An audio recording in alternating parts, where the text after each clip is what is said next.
అనగనగా ఒక అడవిలో ఒక సింహం ఉండేది. అది కనబడిన ప్రతి జంతువును కూడా వేటాడి చంపేసేది. అలా తన ఆకలిని తీర్చుకునేది. అయితే ఒకరోజు ఆ అడవిలో ఉన్న జంతువులన్నీ కూడా సమావేశమయ్యి, ఇలా అయితే మన అందరం ప్రాణాలని అరచేతిలో పట్టుకొని బ్రతకాల్సి ఉంటుంది. అలా కాకుండా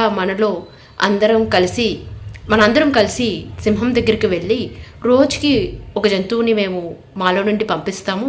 నువ్వు దయచేసి మా మీద వేటకి రావద్దు, మమ్మల్ని ఇబ్బంది పెట్టవద్దు అనేసి చెప్తాయి. దానికి సింహం సరే అంటుంది. అలా రోజుకి ఒక జంతువు వాళ్ళలో నుండి సింహానికి ఆహారంగా వెళ్తుండేది సింహం గుహ దగ్గరికి. ఇంతలో ఒక చిన్న కుందేలు వంతు వచ్చింది. కుందేలు తల్లి వంతు వచ్చింది. అప్పుడు ఆ కుందేలు ఇలా ప్రాధేయపడింది జంతువులన్నింటినీ, నేను తప్ప నా బిడ్డకి ఎవ్వరూ లేరు ఆధారం, కాబట్టి నన్ను వదిలేయండి అని. కానీ జంతువులన్నీ నిరాకరించాయి. ఎందుకంటే మా వంతు వచ్చినప్పుడు మేమందరం వెళ్ళాం, నువ్వు కూడా తప్పనిసరిగా వెళ్ళాలి, లేకపోతే ఆ సింహం మన అందరి మీద దాడి చేసి మొత్తం మనందరినీ కూడా చంపివేస్తుంది, కాబట్టి నువ్వు వెళ్ళక తప్పదు అంటాయి. అప్పుడు ఆ కుందేలు చాలా గట్టి నిర్ణయం తీసుకుంటుంది. సరే, ఏదైతే అది అవుతుంది అని చెప్పేసి తన పిల్లకి ఓదార్చి, నేను లేకపోయినా సరే చాలా ధైర్యంగా బ్రతకాలి, మిగిలిన వాళ్ళందరూ ఇంటి తోడు ఉన్నారు అని ఓదార్చి తన సింహం దగ్గరికి వెళ్ళడానికి బయలుదేరుతుంది. దారిలో అలా వెళ్తూ వెళ్తూ ఒక చోట ఆగి కూర్చుంటుంది. దానికి ఒక బావి కనిపిస్తుంది. ఆ బావిని చూడగానే ఒక ఆలోచన వస్తుంది ఆ కుందేలుకి. సో చాలా సంతోషంగా అది కుందేలు సింహం దగ్గరికి వెళ్తుంది. వెళ్ళేసి అప్పటికే ఆకలితో ఉన్న సింహం ఎందుకు ఇంత లేట్ అయింది, కారణం ఏంటి అని అడుగుతుంది.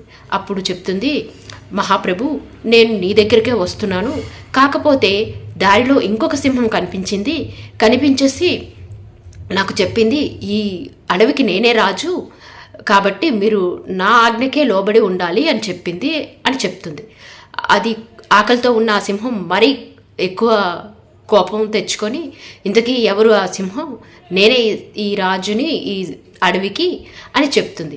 సరే, అయితే మీరు నాతో రండి, మీకు నేను చూపిస్తాను అని చెప్పి ఆ బావి దగ్గరికి తీసుకువెళ్తుంది.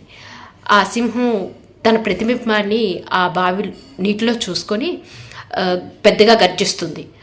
తన ప్రతిబింబం కూడా గర్జించగానే ఆ సింహం ఏం చేస్తుందంటే ఒక్కసారిగా బావి లోపలికి దూకి వేస్తుంది.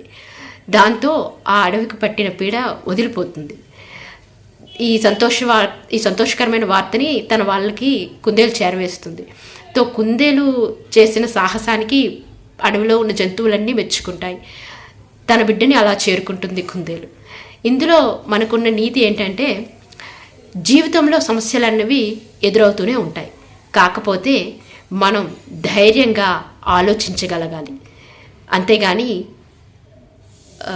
సమస్య వచ్చింది కదా అనేసి మనం కుమిలిపోకూడదు. ఎంతటి సమస్య అయినా సరే ఆలోచిస్తే తప్పకుండా దానికంటూ ఒక పరిష్కార మార్గం మనకి కనిపిస్తుంది. కాబట్టి సమస్య వచ్చింది అనగానే ఆలోచించడం మొదలుపెట్టాలి. అది కూడా చాలా కూల్గా ఆలోచించాలి. అప్పుడు మనం ఆ సమస్యని అధిగమించగలం, జీవితంలో సంతోషంగా కూడా ఉండగలం.